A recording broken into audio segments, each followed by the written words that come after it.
The connection with the teacher is an intimate relationship about which one should not really speak in public. Just because you might learn from my experience, I will briefly tell how I found my teacher. Soon after my first steps on the spiritual path, I felt a deep longing to recognize my spiritual father and to communicate with him. I started my search by reading biographies of saints. Quite naturally, a few figures came to light, to whom I felt a spiritual proximity. One day, I had work to do in Berlin. In a break, I visited the picture gallery there. For a long time, I lingered in front of a medieval painting of an adoration, which, at first glance, has nothing special about it.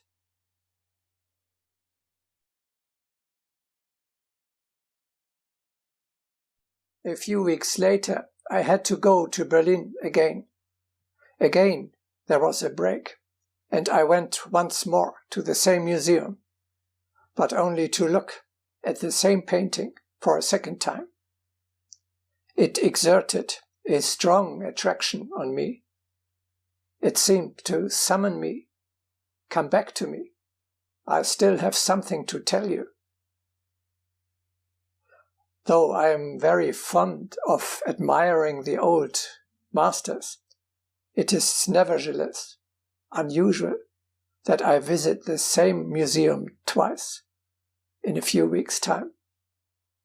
Again, I lingered for a long time in contemplation before the painting. Only now did I notice a brochure with more detailed information on the works exhibited. Through it, my attention was drawn to the fact that in the background of the painting there is depicted a saint who is looking at the scene. He had so far completely escaped my attention.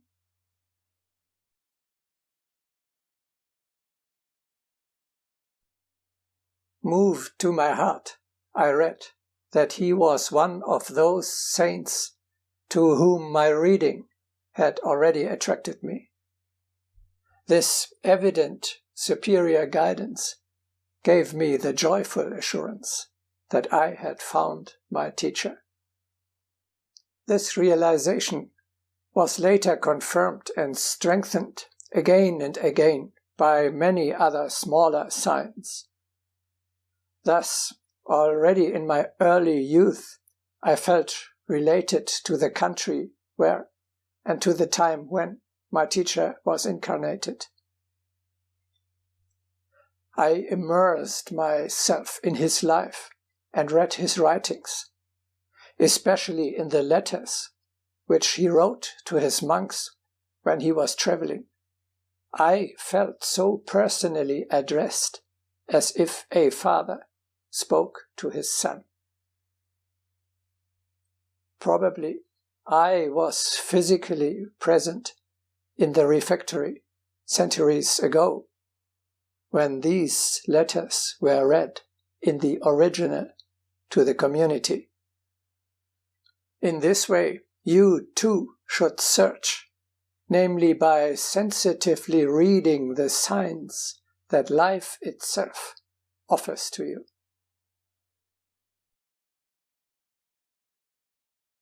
Merely open your eyes, because there are many signs around.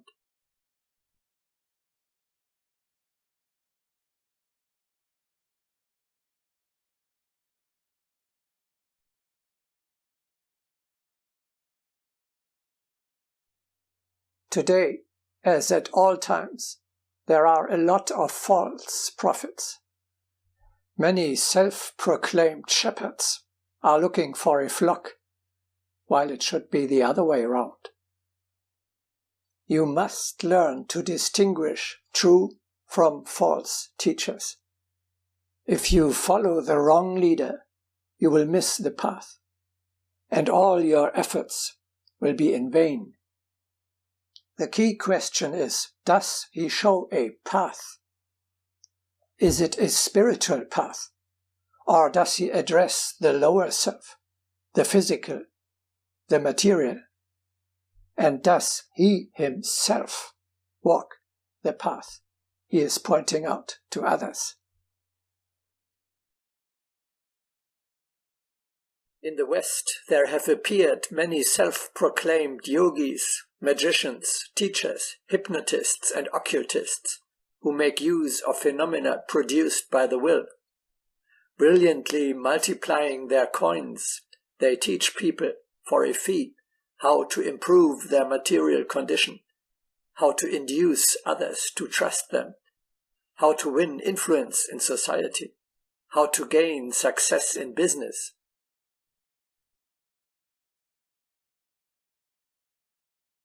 how to compel others to obey their orders, and how to turn life into a rose garden.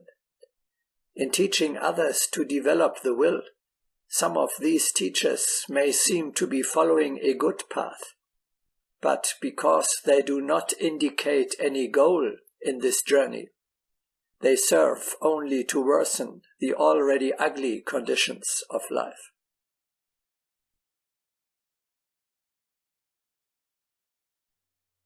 Only the one who teaches not abstract principles, but their practical application in everyday life can furnish an example and serve as a guide. When you insist on the application of yoga in life, then you will be true teachers.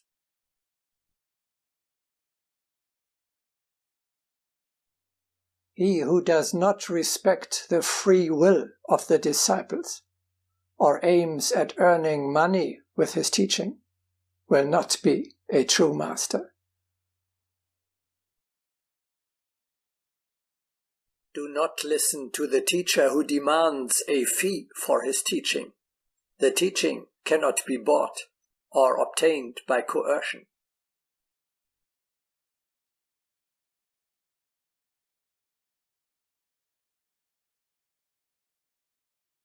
Regard wealthy prophets with special caution. In reality, they do not exist. True, we cannot let a messenger go hungry, but earthly wealth, with all its burdens, must not become a dragon on the threshold.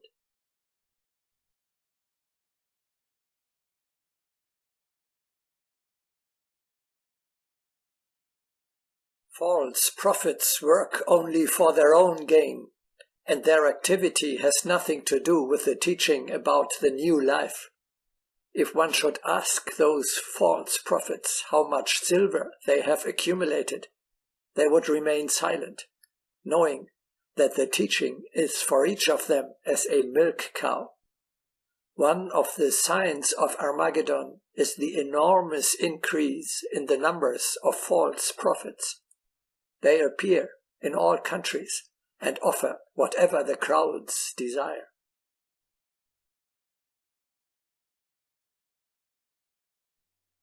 At all times and in all religions, the principle applies.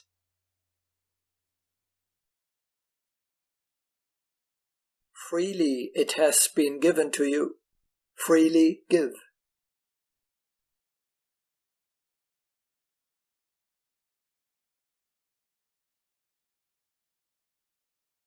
Higher knowledge cannot be sold for a potage of lentils.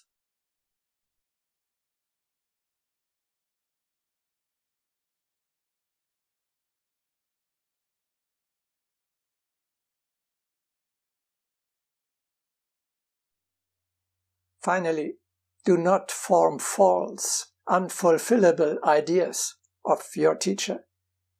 If he is the next higher link in the infinite chain of hierarchy, he does not stand so high above you that he is able to work miracles.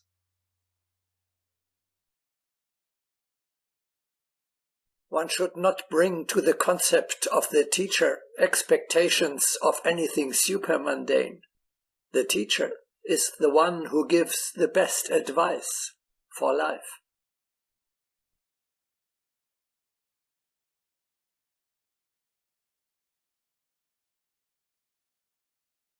The teacher will be a guiding tutor, a friend who points out a shorter and better path.